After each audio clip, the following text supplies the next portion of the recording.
we are going to share Canva tips, tricks, and hacks that you can use today to better design your Instagram content and overall make your Canva flow a lot smoother.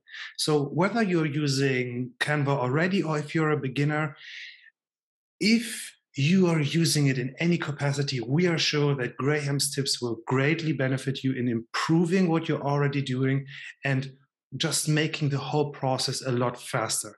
So at the end of this live, you will know how to create thumb-stopping graphics for your social media and for your business that makes your account look so much more professional. So since you're a designer, you came with a beautiful designed presentation. So let's not waste everyone's time and let's go into the presentation before we go into the big transformation at the end of our video, because Graham chose one of these submissions of an okay Instagram post, and he did his magic, and you will see how it turned out, and he will walk us through step by step. But first, let's start with the presentation. So let me know if you can see my screen right now. I can see your screen, yes. Fantastic. Okay, so as I just touched a moment ago, I'm Graham Hurst from Graphics Coaches, and in this brief presentation, I'm just going to show you, well, I will be showing you later on how to use Canva to create thumb-stopping images, but I'm just going to give this presentation to you now just to explain a little bit about who I am and also a few bits and pieces why design is important for social media.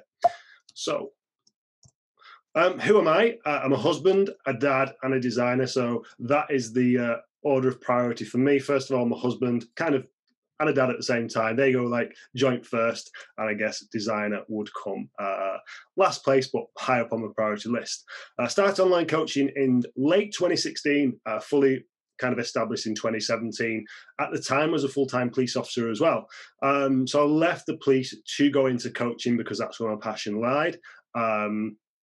And then, as I've already explained, I transitioned into design almost by accident, just through doing little bits of design on the side for other coaches, as well as for myself. So my kind of side hustle, as so you could say, became my kind of full-time hustle, my full-time role, and then into like a fully fledged business. It's not a lecture. I'm not going to bore your socks off. It's going to be, it's only going to take 5 minutes to go through this, but I wanted to make sure that we did cover it. So when I show you the transformation later on, you understand the reasons why I've put certain things in certain places, why kind of the order of priority when it comes to text, images, etc. So is design important? Yes, it is. It's very important. However, content is king, because good content can make up for bad design, but good design can't make up for bad content.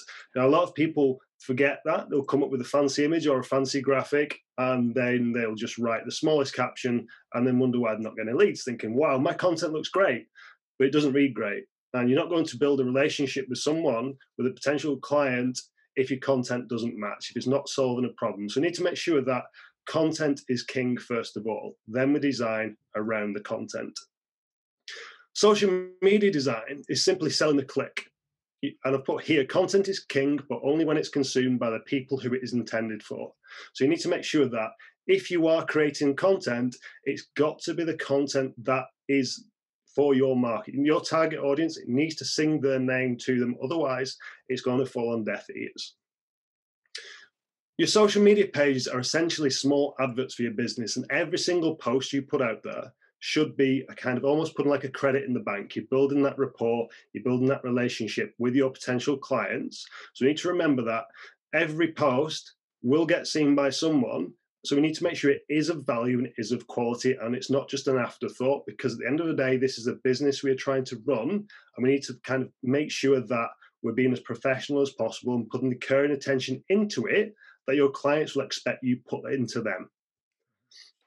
So we need to use designs and images that will catch the attention of our ideal clients. I say ideal clients. We want to attract the clients who we want to work with, not the people who reach out to us and we know we could help them, but we don't really want to because they don't really fit our ethos. We need to make sure that we're almost disqualifying those people in the nicest possible way, but designing content and images that are going to attract the right people. So an example here, if I showed you this image, who is this going to appeal to most? So you're going to say that's going to appeal to people who love being in a gym. They want to get the best out of a workout. They know, they might be just wanting the next thing that can take them up a little notch. Maybe, one extra rep on the bench press or on the squat. They're wanting something that's going to be a little bit of an edge. And if we go to this next image, who's that going to appeal to? It's going to appeal to someone who likes coffee. It's going to appeal to someone who's potentially a bit more laid back. Someone just looks forward to a coffee in the morning or a quiet afternoon. But both those images are exactly the same thing. It's just caffeine, but the way it's presented is going to appeal to two different people. So you've got someone it's going to appeal to someone who is interested in the gym, loves bodybuilding, etc., or maybe endurance training or something like that. And this is going to appeal to someone who just likes coffee. Yet it's the same thing. So that is a simple way of explaining that you can have the same content, but you're going to the way you portray it can way you portray it is going to be important in attracting the right client. So going back away from a bit of social media theory into more mistakes that people do make when it comes to content. And the biggest one is copying what all the other coaches are doing. Because first of all, they're assuming that that content is working, but they don't actually know because they can't see their insights. They just think, oh, they've got that many followers, they're posting that content, it's going to work. It might not. I know someone who's got over 1 million followers, yet isn't making 30 grand a year. You're thinking, you think people who've got that kind of following are going to have a massive, income stream. It doesn't necessarily relate to that. No. So if the aim of social media is to stand out, then why is everyone trying to blend in? And that's what I say. People see what another coach is doing, and they'll just copy it. But that means you're just going to get seen and get brushed over like the rest of the coaching industry. And we need to use social media to stand out and be seen. So common mistakes that I see on social media a lot. These aren't like drastic by any means. They're just almost like best practice. So central lining text. We read from left to right and top to bottom. If we use central lining, it tends to make it much harder to read. So we need to kind of, wherever possible, if it's more in like body text rather than headlines, try and keep it aligned to the left. It just makes it easier for people to read. Mistake number 2 is using too many fonts. So a lot of people now see the Canva database, because it uses Google fonts, has, I don't know, probably 1,000 different fonts you can choose from. So people will choose as many as they can. And it couldn't be the worst, there's our worst things, but it's pretty bad to do it. You want to be choosing, 2 at an absolute maximum 3, just to keep things in uniform, just to keep it looking clean and professional. Mistake number 3 is poor contrast. When we're choosing 2 colors that are too closely matched, it just makes it hard to read. If it's hard to read, the brain's going to skip over it and it's not going to get read. Boring images, another one. People just choosing generic stock images that everyone's seen. The rule of thumb is if you've seen that image before, then you can guarantee your audience will have us again. So just try not to use it. Like I always try and think outside the box. So we've got here weight loss hacks, a picture of a woman holding an apple and some broccoli, very generic. Weight loss hacks, picture of a computer hacker, completely different. And it's going to get far more engagement than the one on the left. Mistake number 5 is using text effects as well. People use the outer glow far too often on Instagram from Canva. I don't know why they've put it on there, but a lot of the time it just makes it hard to read, and people think with a non-kind of design background think it is going to make the image pop more, but it makes it harder to read. Again, it's reducing the chance of your content actually being seen and read. Mistake number 6, I can't think of anything else that's called other than floaters. So if you've got an image where there's part of a limb or part of the body missing, align it to that side of the image, because otherwise it just doesn't look natural. However, if you drag it to the bottom of the page, it looks far more natural and it just looks more professional, more appealing. And that's a very simple fix as well, but a lot of people don't quite think that far. Final point really on this is visual hierarchy, which is the arrangement and presentation of design elements in order of their importance. So I'm going to shut up for 1 second while I show you this slide and just let you read it.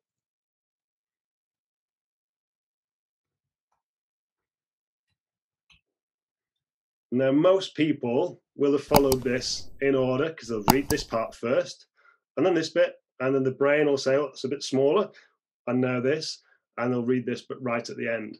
And for 99% of your social media content, that's exactly the same how it's going to be consumed as well. That's something we need to bear in mind, that the most important thing on the screen should have the biggest weight and the biggest visual impacts. Just an example on here, heading should be bigger than the subheading, which should be bigger than the caption text, not this way around, which is a common mistake that you see. So that is the presentation in brief. Have you got any questions or comments on the back of that before I go into some of the fun stuff? Yeah, one question came from Michelle, and she was interested if all these graphics were designed in Canva or if you actually used different design softwares. Excuse me. So for this presentation, every single thing was done inside Canva. So when I'm designing an image professionally for clients, most of the time it's done within, say, Photoshop as an example. However, if I'm making them templates that they can use on social media, say before and after templates or quote templates, things like that, then I'll make it in Canva to make life easy for them. Now, I use Photoshop because the number of actions, the number of things you can do with it, but that doesn't mean that you have to use it, because Canva does have some really good things in there. And you can create some great social media content using it if you just follow a few little basic principles and a few tips, and take your time as well. And one thing that I want to mention is people really like your slides. So I feel like if some of us would show up with slides like this, we would already be bonus 10% more confident in our presentation. So that's something that came up in the chat as well. But if you're ready, I'm super curious how you changed Kate's Instagram. I'm super excited about this. Okie doke.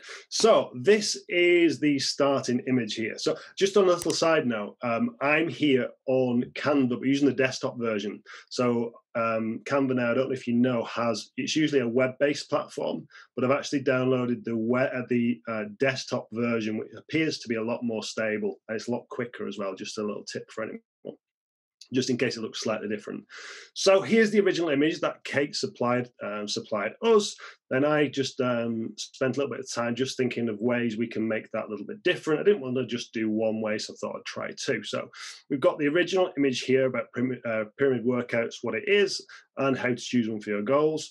And I thought I'll just create something a little bit different here using the exact images that Kate supplied, and using elements from within Canva, but just thinking again, slightly outside the box. So that is the first one I did. And then I went on just to do a second one as well. And it goes to show we've got the same content, we've got the same images, we've got the same colors, but we can make it look completely different. So should we go and attack one of those and show you the steps I went through to make it? Yeah, I'm curious actually in the chat, do you want to see how to design the first or the second example?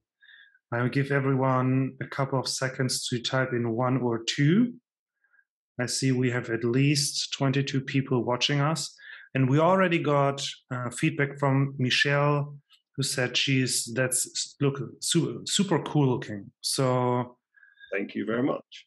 A few more seconds, and then so we have Sunny wants 1, Erica 2, Michelle 1, Ashley 1, Karen 2. Now we are probably, okay, 2 from Sushima, and Stacy's 1, Ashley, Julia 2, Gisette 2. So I think, let's wait one more second. I see. Yeah, Maria is also for 2. So we have a slight tendency for 2. So let's jump and see how you designed the number 2. Okay, version. No, at all. Okay. So I will just, in fact, the best way to do it is I will remove that one down there. And I'm going to duplicate. So this was the original. I'm going to duplicate it there so it's exactly the same. The first thing I'm going to do is I'm going to delete the content from it. So here we have the background image, and there we got that. So it's simply a case of, I'm going to detach the image from the background, which allows me to play around with it a lot more. So the first thing I'm going to do is I'm going to edit the image, then I'm going to use the background remover tool that is within Canva. Now, sometimes it is a little bit buggy because, again, it's a web-based software, so it doesn't always get it 100%. 99 times out of 100, you're going to get a pretty decent result. I'm going to reduce the size of the edge. I'm not reducing the size of the image just yet, or change the size of the image. The reason why I do that is if you make the image the same size as the background, sometimes Canva has a habit of making it a background image, which means you can't edit it, which is just, it's not crucial, but it's just frustrating and annoying. So here we've got the main subject. So I'm just going to move her down to the bottom just for a minute. Then we've got this here. Now, this is the font I use on social media. So you won't find that within Canva because it's a licensed font that I've paid for, but there are a lot of other fonts that you can choose that are very, very similar. So first thing I want to do is I want to go and add some text. So that one was pyramid workouts. Yep. Pyramid workouts. Now, an issue in Canva is that it always puts 1.4 line spacing between the lines, and in my opinion, it's far too high. You usually want to have around about 1. Maybe for this font I use, I think it's 0.9, and that tends to work well. Again, align it to the left, and then what I want to do, I want to make it a little bit bigger. And now the brand fonts appeared to be this kind of navy blue and the pink color. So that's what I'm going to stick to for this. And then from there, I'm just going to lock that in place for now. Move my picture. So I'm going to lock that in place. The reason why I do that is if you don't lock things in place, sometimes you end up selecting the wrong elements, you end up resizing the wrong parts, which is frustrating and just takes up more time. So then I'm going to go into the elements. I'm going to choose a rectangle. I'm going to change the size of it. Now you'll see it's gone in front, but I actually want it to go behind, like on this one. So I'm a massive fan of shortcut keys, but not everyone knows the shortcuts to use. So if you want to send an element backwards, it's Command on Mac or Control and the square bracket, the left-hand square bracket. And Graham, quick second. Could you just lock the element in place a little bit slower, because Erica couldn't catch it. So where's this? Where is it? Okay, I'll do that again. So on the right-hand side, towards the top, you've got a few tabs. Position, there's a picture of a paintbrush, there's some checkers, there's also a picture of a padlock. You won't see that, I don't think, on mobile, but I always recommend not using a mobile where possible. And then when you want to resize it, want to position it, and you're happy with the final position, I'm not happy just yet. Sorry, we're not talking about the female, we're talking about the text here. Then you just hit the padlock. And then when you, duplicate. So if I click on that and click on the padlock, then I can't move that around. It just won't let me. So if I click on it and click on the unlock thing, then I can move it around again. So does that help? Yes, thank you so much. Perfect. And I'm messaging Erica so she can confirm that she saw it. Thank you. No problem. So now I'm going to reduce the size slightly, because I'm going to try and replicate this exactly how I did it. So now I'm just going to drag down to the bottom, just like that. And I thought to make it more natural, as I said in the presentation, if someone is in like a position like a stretch or a lunge like this, or it was walking up the stairs, then we need to kind of mimic how it was originally. So I thought it's good if I put a little bit of kind of an element at the bottom.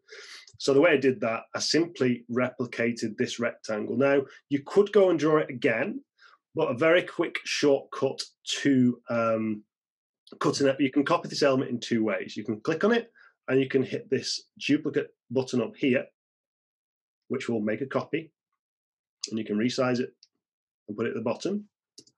Or you can press and hold Option or Command on Mac, and drag it down, and it's a lot quicker. So when people ask how do you do things a lot quicker, it's learning the shortcuts as quick as you can.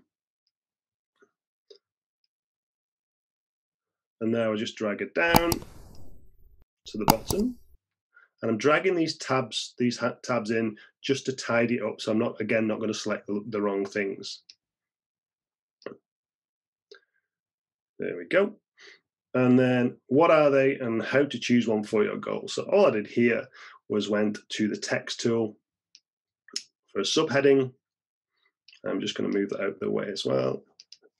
In fact, I'm just going to put add your subheading about here. And again, it's done the really large space. So we know that's 0.9. I'm going to align it to the left again. Reduce the size. And then we can put it there. Now you'll notice on here, I've got the Instagram handle and the picture. To do that, really, really easy. Go into elements, then you want to choose frames. So you'll find the frames left-hand side under the elements panel towards the bottom. I select the circular one, which is for the image.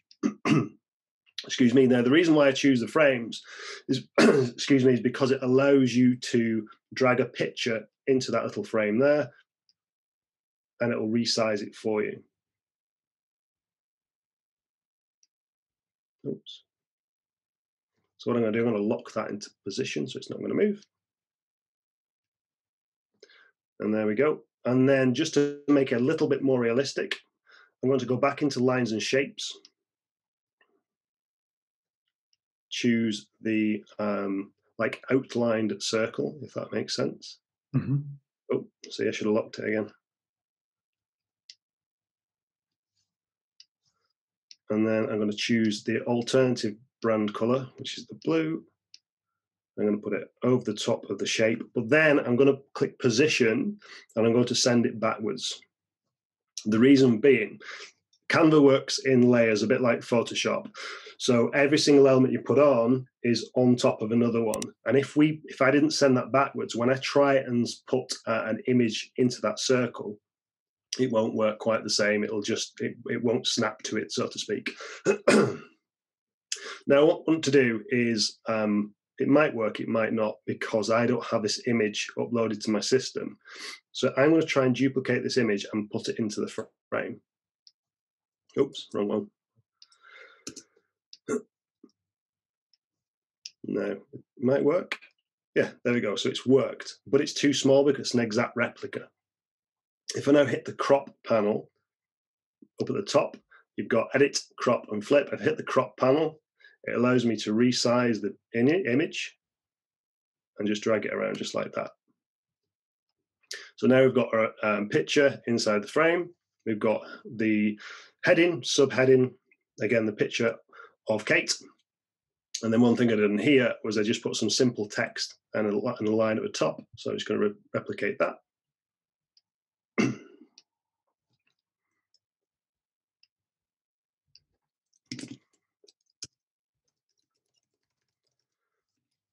And just reduce the size. Drag that to the top. Excuse me. And then go to elements. So for the lines, any kind of shape is under the elements tab, and I just chose the line. And it was a little bit too thick for what I wanted, so change the line weight up at the top left, back to number 2. Excuse me. Then to duplicate it, again, just use the duplicate tab. And there we go. And it was a case of just adding a little bit more text to the bottom there. So I'm actually going to just copy that. Well, I'll just grab a quick drink. Do you want to get any questions for me, or do you want to ask any questions in the live? We don't have any questions yet, at least not for this element. But Michelle actually really would love to see how to do the inside and outside of the other element. So once we are done here, maybe you have a couple more minutes and show us how to do how to do that. Absolutely, no problem at all. So I'll just quickly finish this off. Yeah. So I'm going to duplicate that. And then I'm going to just type in your name, and then at your name. I'm going to highlight it all. Then I'm going to align it to the left, make it a touch bigger. Again, changing the line spacing. I'm going to change it to around 1 this time, just because it's a smaller font. It's not a heading font. It's like a body font, so to speak. Then I'm just going to drag that down to the bottom there. Now, just to finish it off, you might not be able to see this on the screen. This has actually got a texture over the top of it, just so it's not quite plain white. And all I did on here was actually search for, and I think it was under here, I think it might be this one, in the elements. I think I searched texture. And there is a number of textures you can apply. Excuse me. And I just chose, I think it was that one, which looks like quite a dark, grainy texture, too grainy to use in this kind of image. And I positioned it to the back, which puts it behind everything else. Then what I did was click on this transparency tab and drag that all the way down to around about 10. And it just finishes it off and just leaves it looking a little bit different to what you normally see. Hmm. That is pretty much the same. That's so cool. And I actually have a question, and I know because I'm watching you, and you're so into this, and you're so good at it. But I'm still interested. When you looked at the original image, what went through your head? So, how did you actually come up with the design? Did you have it in mind from the beginning, or was it playing around what works well? So, how does your mind create an image like this? Really, really good question. I guess from experience of designing probably around about 3,000 images in the last 12 months or so. Mm-hmm. So when I see a particular style of image, I kind of think what's going to work well with that. But also, I like to, wherever possible, keep the headline, excuse me, unobstructed, and usually on the left-hand side. Mm-hmm. So I always try to keep the subject to the right-hand side. So in this instance, it worked quite well just because of position. However, if I'd have positioned her as she was originally, it just wouldn't have worked as well. So it was working a place within the image that's still going to have her in there, yet it's going to look relatively realistic. And this was the kind of result. Awesome. And we saw you use the shortcuts and all the different elements. And I'm actually curious because in our group chat, one of the questions are, what are some of the best tips on wasting or stop wasting time on Canva? So how have you created a workflow for you so you can actually move things around so quickly?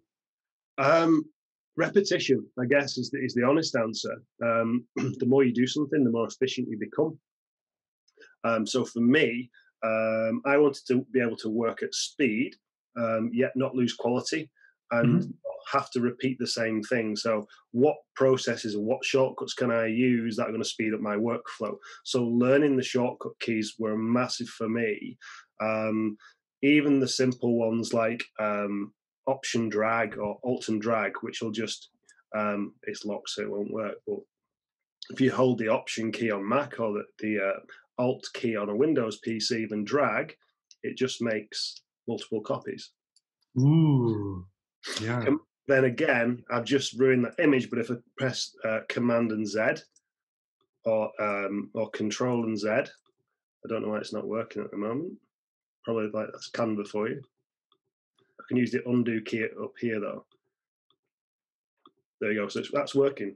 Just learning as many of those. I actually did an Instagram post a while ago on Canva shortcuts. I think I listed about 20 of my favorite, and that might still be in my feed somewhere. So if anyone is interested in having a look at that, that's probably something that's well worth having a look at. And There's actually one more question, and if you want, you can. I will talk a little bit longer, so you have a moment to drink something. So Sarah actually asked a question of, it's easy to say, make it stand out. Do you have any kind of process or mental checklist in a way that you see, oh, I have this design now, and this is how I do it or don't do it to make it stand out? So what gives the expert, in a way, the gut feeling of, oh, this is going to stand out and this is boring, something that I've already seen 1,000 times? Very good question. Again, experience, that comes down to experience, but also making sure the most important part of the image carries the most weight. So in this example, it's going to be the pyramid workout. That's what it's all about. This post is all about pyramid workouts. So that needs to be the biggest element or the most important. That's where you want the eyes to go. If that was much smaller, oh, I didn't realize it was two there. If that was much smaller, and I made Kate and I dragged Kate across, it just doesn't have the same amount of weight. Yes, it does. It looks more like the second page of a book. It doesn't quite look the same. And it's just a case of, as well, what can you remove from the image and still have the same amount of impact? So I could remove some distractions from this. So I could remove the texture, doesn't really affect it that much. I could remove the social media, remove those, still doesn't really affect it that much. So that was still that size. I can remove the bottom tab, so if you unlock it, this doesn't really affect it, still looks quite decent. And what can you remove and it still have the same impact? If I was to remove the most important part, then it's gone.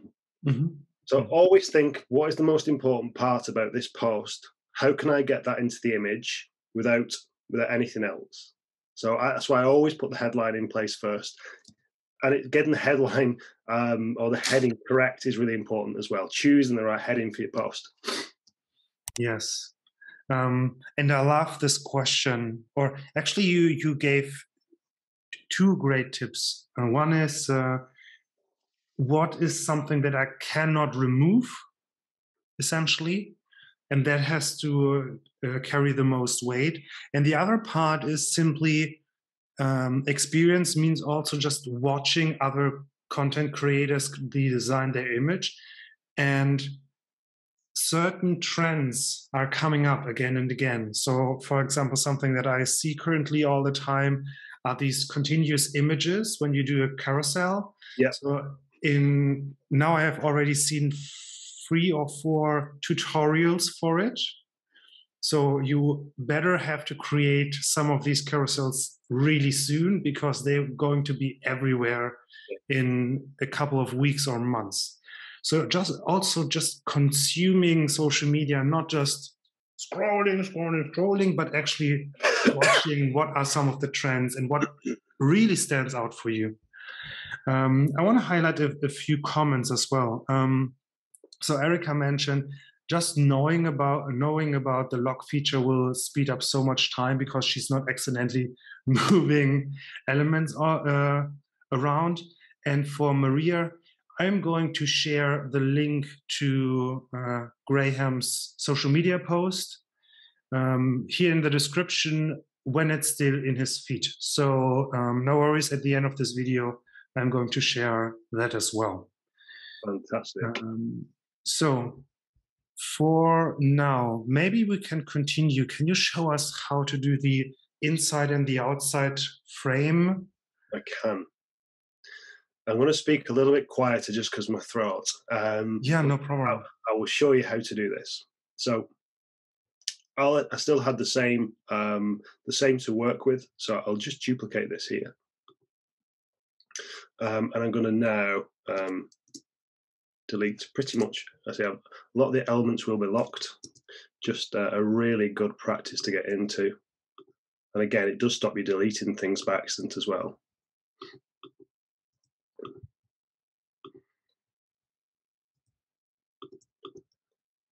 Ooh, and then notice the shadow I didn't Now, even notice the shadow, so that's something that I want to learn how to do a too. little bit of detail there.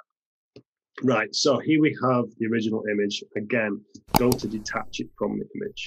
What I'm going to do now is I'm going to duplicate it. I'm going to sit it on top. But what I'm going to do now is I'm going to remove the background from the first image. So you'll see that even though I'm removing that, the image is still there and actually proves that she is, okay?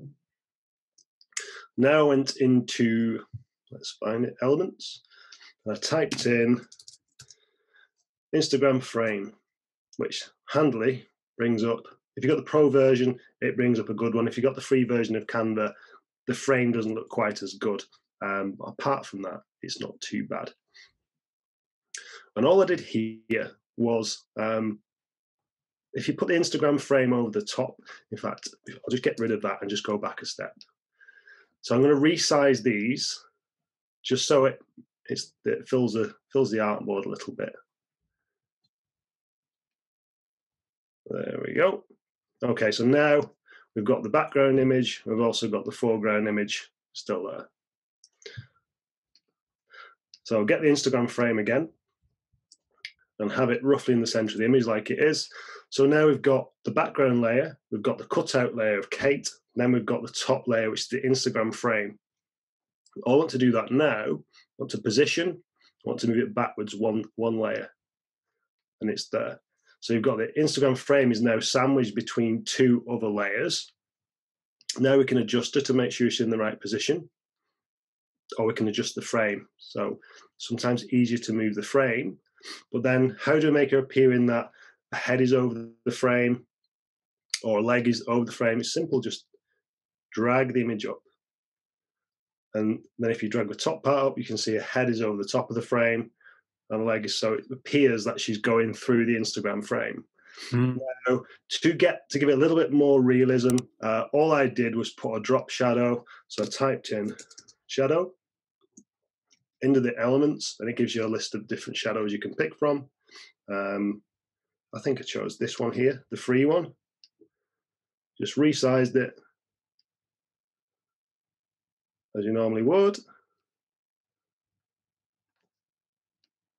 At top and bottom. Then I sent it backwards again. So just sending it behind Kate and behind the Instagram frame.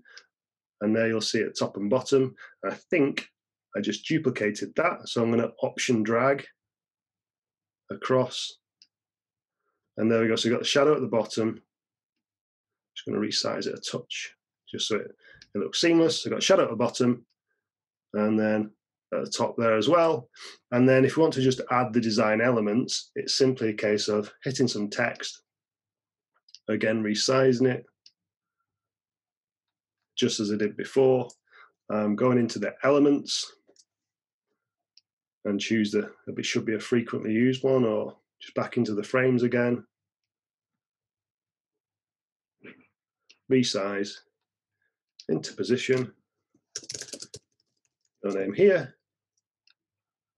Then you could just write your little caption in there. Now you'll see this frame already has something on it. So to get rid of that, it's really simple. Just put a shape over the top, resize it, change the color to white, then I just lock those together. Again, if you want to lock multiple things at the same time, you click on one, then hold the shift key, click on the second, then you can, it locks them both. So you can select multiple items by holding the shift key before you click. And there you go, that's how you do it. That's so cool.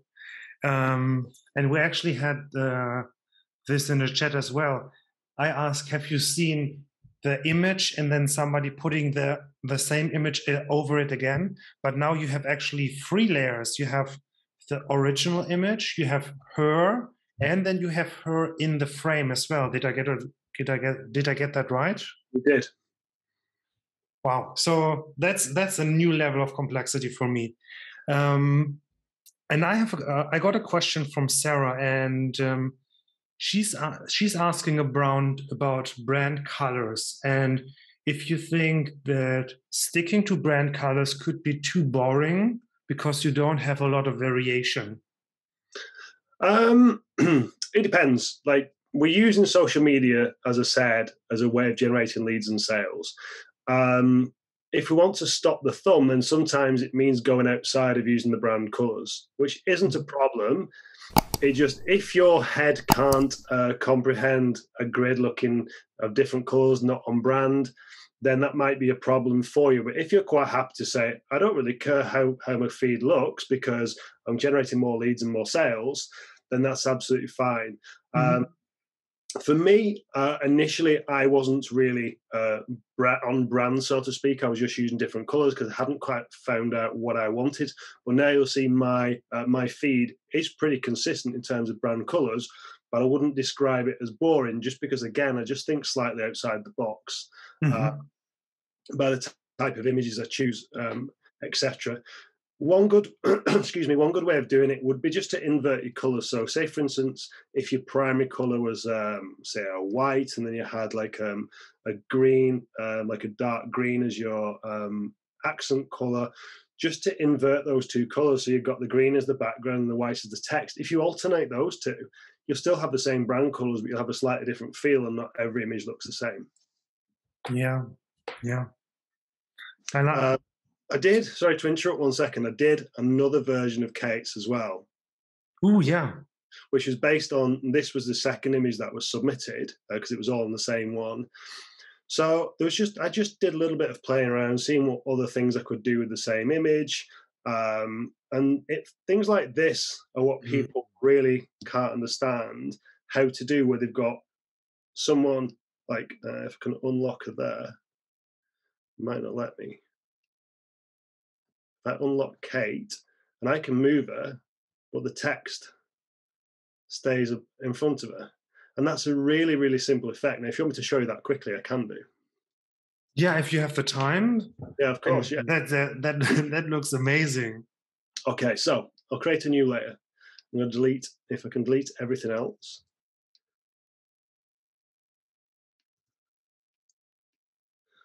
Okay.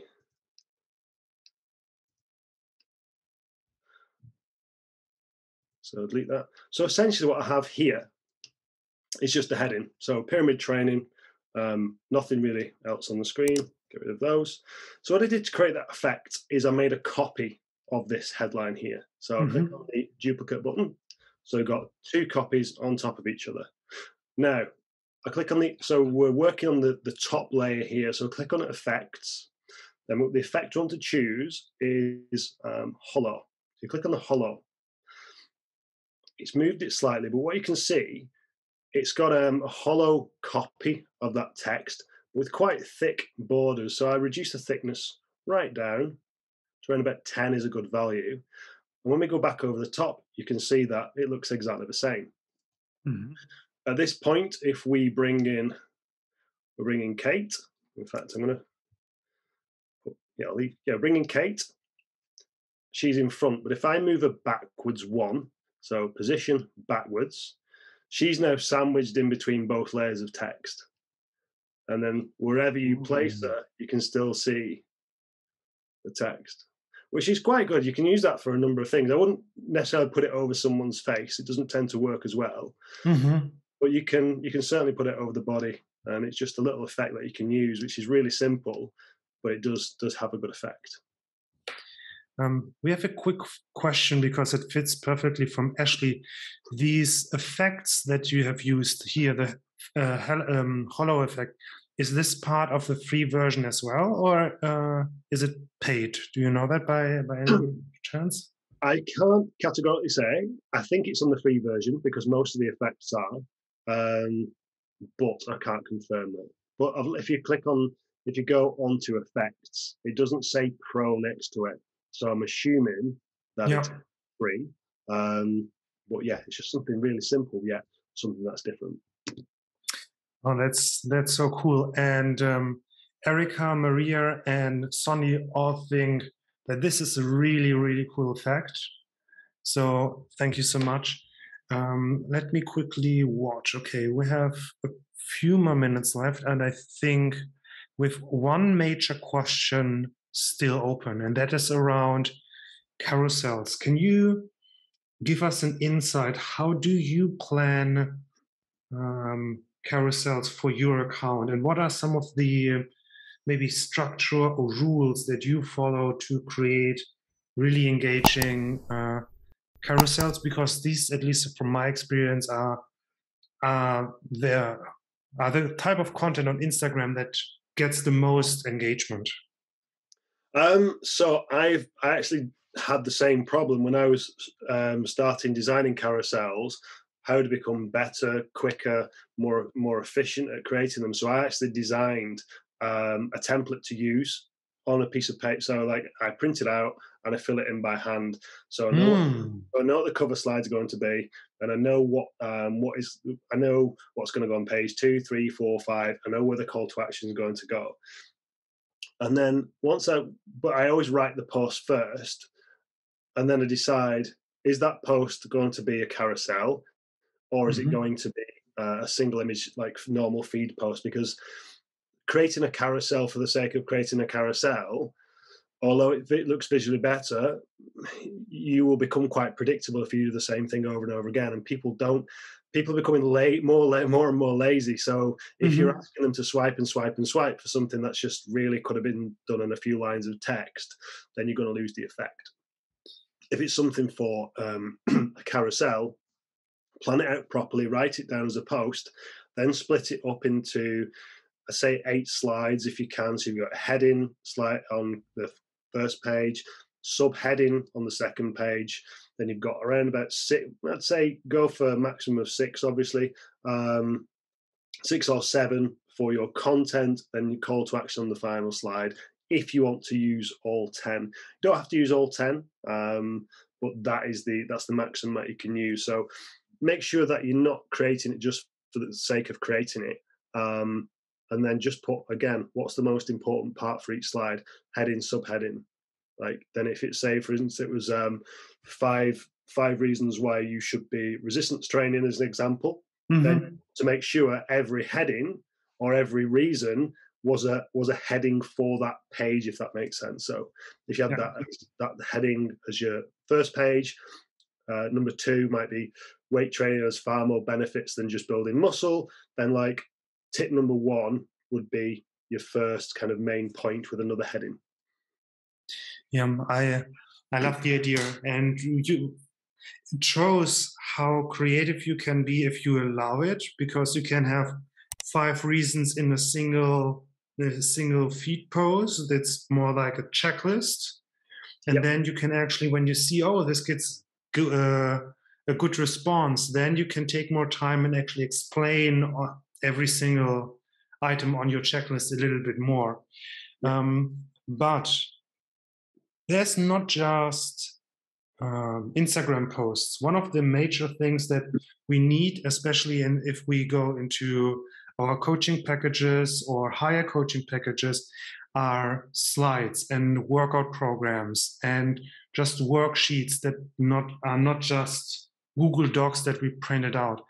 Can you help us in that regard in any way, so we can design not just Instagram posts, but actually when we get clients now, how can we continue with the high quality production? Okay, so we've got to think in, first of all, what is it for? So is it an essential document? Is it something that's going to push our business forward? Is it something that our clients actually need? Because if it isn't, and it's more of a would like rather than a must have, then you're diluting the amount of energy and the amount of creativity that you can use. I do things very similar to what I do in social media, as in the cover is going to be nice and eye-catching.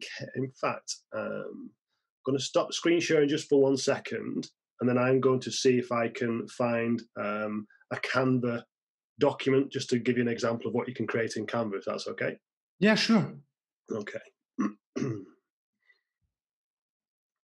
And you probably couldn't see it, but when I asked the question, my screen lit up with the little hearts. So somebody or a couple of people really are really looking forward for some ideas of how to design their page content as well. Fantastic. So here is a nutrition program template that I designed in Canva. This is one of the templates that I sell, but it's quite anyone could really make this in Canva. You just have a bit of time, a bit of patience, and again, nice cover slide with a background that suits or a background that fits, some design elements, so some tops and some bottom, some colors to give the bit of a brand feel.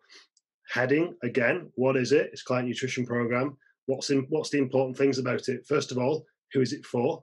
Then you can have a picture of your client or a picture of yourself, and then you can have your social media handles and logo as well if you want to. Then slide 2, again, heading carries the most weight. Nutrition overview. We're talking about nutrition. Let's get some images of nutrition in there. Again, some frequently asked questions, some different imagery, but in the same kind of feel. So nice white background. And these images are all inside Canva as well. I think they might be Canva Pro. They might not be in the standard version, but they're in Canva Pro. And again, more frequently asked questions. This time, all I did was swap the image and the text to the opposite side. And it just gives that nice bit of a flow. Coloring almost like a book, like you're turning pages. Exactly. Also numbers as well, page numbers. And then just like an example, week 1, week 2, really, really simple. And they don't have to be really, really complicated. They just have to be clean, well presented, something that you'd be happy to pick up and read yourself. Now, one thing that people, I'm going to create a new quick document here, custom size. One thing that people struggle with when it comes to Canva and making templates and things for clients is creating tables, because there is no feature within Canva you can build like an Excel spreadsheet or something like that. And if you go into like elements and you choose like the square border as it's called here, you can just see you couldn't really make a table out of that, because even when you resize it, it's just not going to look great. But what you can do is, instead of resizing it by these tabs, if you resize it by the angle on the corner, it actually changes the weight as well. Then you can resize it. And then if you do a copy before, so you do the option drag and the option drag again, then you can start to build a table. And if you group them all together by highlighting them all and click on the group, then you option drag, then you start building tables up. Although it is a bit more time consuming than, say, using an Excel, and you can zoom in a little bit and neaten it up, that's a really good way of making things inside Canva that wouldn't normally be possible. And just as a heads up, my screen is already seeing hearts and loves and likes, so that was really, really helpful. But now we have a little bit of an insight of how you design it, but I know you also teach people how to do it. Can you tell us a little bit more about your academy? So yeah, just it's not officially launched, but I have been talking about it on social media quite a bit. So it's the Content Design Academy, built on the back of the fact that I want to help more coaches create better content and better deliverables for their clients, so ultimately they can get better results and they can grow their business. I quickly became fully booked up with my services. I can only work with a certain number of clients at any one time, because there's only one of me. And if I'm creating, 300 images a month, then there's a limit, there's a ceiling limit.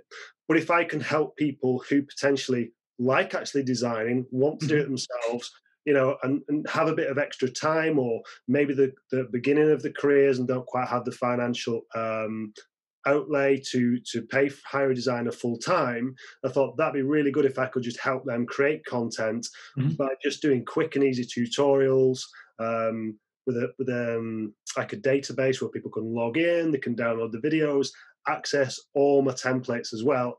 So any template I design goes in there and they can download it and use it. I thought, what better way of helping more coaches? So that's where the Content Design Academy was born. It is pretty much ready to go. I'm excited for it. I've just not told anyone the date as yet. But that essentially is it. So any training that comes up, they're going to be added, I'd say, every week. opportunities for live videos just like this one as well in the Facebook group, where I'm just going to jump in and do some live trainings on how to do this, how to do that. Make it interactive where people can suggest, can you show me how to do this? Yeah, that's going to be next week live. And just build it like that. And I reckon that's going to be really good for coaches who actually like using Canva or want to get better at using it and don't actually want to lose that part from their business. Yeah. And how can people stay up to date when you're finally actually launching it? What's the best way to, notice when we have the opportunity to actually use it? I will be launching it on Instagram. So on my Graphics for Coaches Instagram page, that will be the first place where it goes. I actually do have a waiting list for it at the moment. So on my Instagram bio, if you click on the link, there will be a tab which says Content Design Academy. And if you click on that, that'll put you onto the waiting list to be one of the first to be notified of when it's opened. You can grab your space. I'm going to limit the numbers at first just until I make sure that it's running the way I want it. I don't want to get tons of people in there and it not quite be as smooth as what I want. So that's why the first number of people as well is going to be discounted as well, just to get any whatever teething problems there are in there out of the way. That's so awesome. And for everyone who's watching, I added the Instagram handle in the chat, not in the chat, in the description, in the comments. No, now I'm throwing words around. In the comments. So Graham, thank you so much for taking the time, for being so generous. If you have one final tip for coaches who are going to want to attract clients on social media for 2022, what is one design tip or one tip that you want to share with them? I would say just take your time and create the best possible piece of content you can create. Make it look something that you would click on, or something that's going to attract you, because you've probably got into the industry because of your own personal interests or your own journey. The chances are you want to work people who have a similar background or similar passion to you. So try and work on something that looks really good, that something's going to catch your eye, but don't be afraid to go away from it and come back a few hours later, because you'll find that something might look good now. If you come back in half an hour's time, think, oh, I don't quite like that where it is. So just take your time. People will say, doesn't matter what it looks like, just publish it and forget about it and move on. This is an advert for your business. Just take a little bit more time, a little more care, and then publish it when you're 100% certain, or you think that is the best I can do from my current ability. Yeah, I absolutely love it. And Ashley and Fumini also say thank you so much and awesome tips. For everyone who watched until the end, thank you so much for taking the time. Graham, again, thank you so much. And everyone, have a great day.